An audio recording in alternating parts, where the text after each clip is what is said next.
বিশ্বনবী মেরাজে যখন গিয়েছিলেন, সাইয়েদনা জিব্রাইল এই তুর পাহাড়ে বিশ্বনবীকে নামিয়ে বললেন অন্ধকার, ইয়া রাসূলুল্লাহ উদউ আল্লাহ, আল্লাহর কাছে দোয়া করেন। বিশ্বনবী বললেন, জিব্রাইল দোয়া করলাম, কিন্তু কোন জায়গায় কোন পাহাড়ের উপরে আমারে নামালা? আমি তো এলাকা চিনি না, পাহাড় চিনি না, কোন পাহাড় এটা?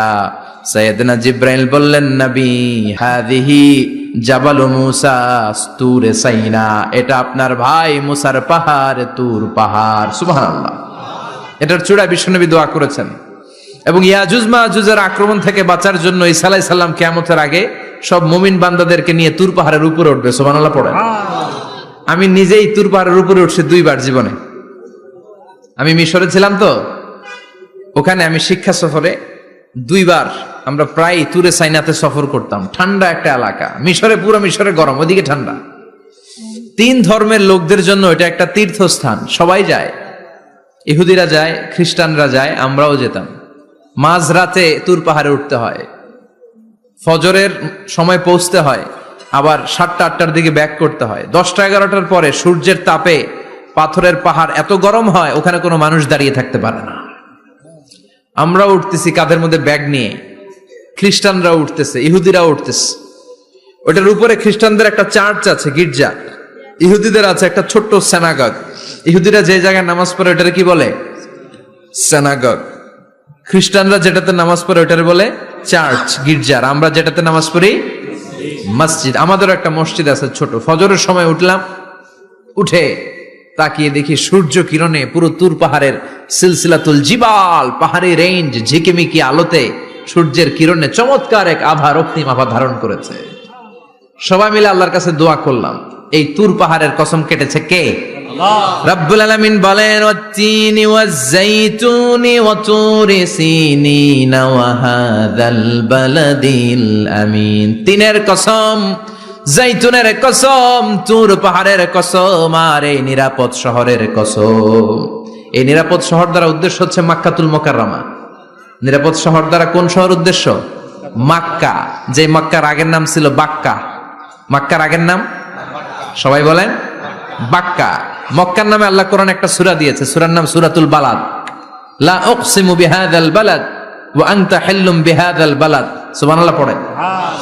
আবার এই শহরের নাম দিলেন আল্লাহ উম্মুল কুরা, জনপদ সমূহের মা। এই শহরের মধ্যে যারা এই প্রবেশ করবে নিরাপত্তা দিবে কে? আবার এই শহরের মাঝখানে আল্লাহ এমন একটা ঘর তৈরি করেছে, গোটা বিশ্বের সব মুসলমান ওই ঘরের দিকে মাথা নুইয়ে সিজদায় লুটিয়ে পড়ে। সুবহানাল্লাহ পড়েন। ইন্না আউওয়ালা বাইতি উদিআ লিন-নাস লাল্লাযী বিবাক্কাতা মুবারাক। এই কাবা ঘরকে কেন্দ্র করে প্রতিদিন 120টা রহমত নাজিল হয়। চিল্লায় বলেন তো কয়টা? 60 লিত-তাইফিন, 60টা রহমত যারা তাওয়াফ করে তাদের জন্য। 40 লিল মুসাল্লিন, 40টা রহমত যারা নামাজ পড়ে তাদের জন্য। 60 আর 40-এ কত? বাকি আছে কয়টা?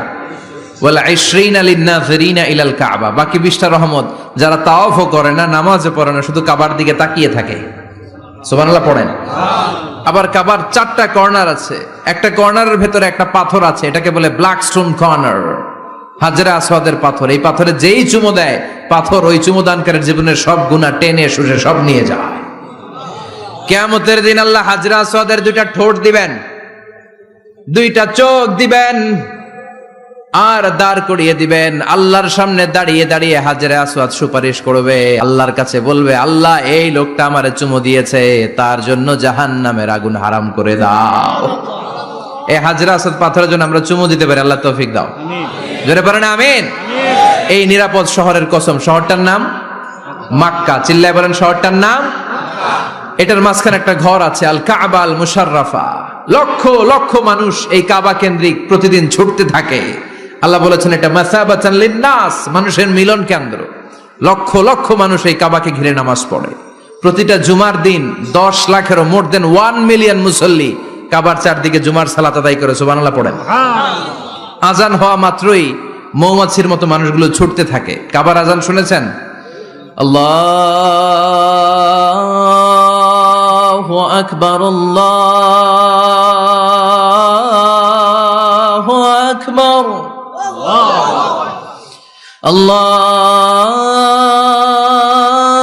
আল্লাহু আকবার, আল্লাহু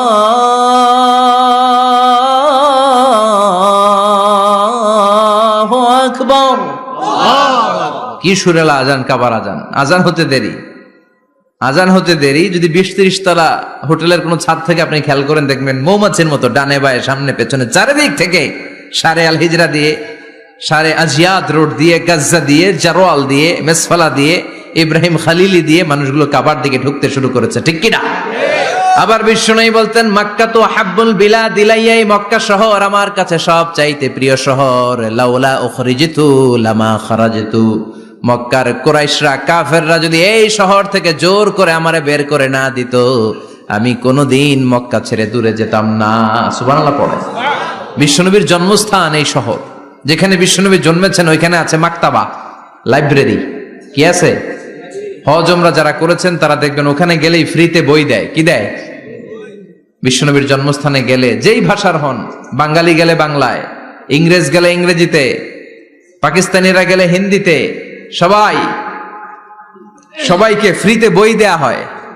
তার মানে বিশ্বনবীর জন্মস্থানে গেলেই বই পাওয়া যায়, ঠিক কিনা? বিশ্বনবীর জন্মস্থানের ঠিক পাশেই আবু জাহেলের জন্মস্থান। ওইখানে কি আছে জানেন?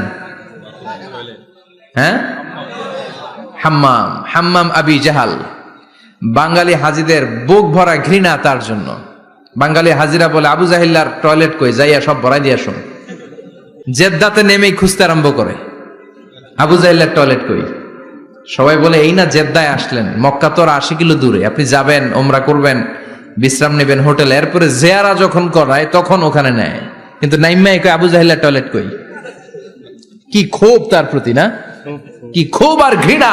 আর বিশ্বনবীর জন্য অন্তর ভরা ভালোবাসা আছে না নাই? এজন্য ইসলাম হচ্ছে শান্তির ধর্ম।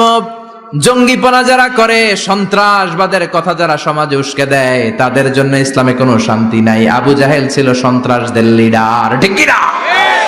Leader of the all terrorist, কুখ্যাত ইন্টারন্যাশনাল সন্ত্রাসী আবু জাহেল। আর বিশ্বনবী ছিলেন মুজাহিদ। বিশ্বনবী কি ছিলেন? মুসা আলাইহিস সালাম ছিলেন মুজাহিদ। ফেরাউন ছিল কুখ্যাত সন্ত্রাসী আর জঙ্গি, ঠিক কিনা? সাইয়েদনা ইব্রাহিম ছিলেন মুজাহিদ আর নমরুদ ছিল জঙ্গি, ঠিক কিনা?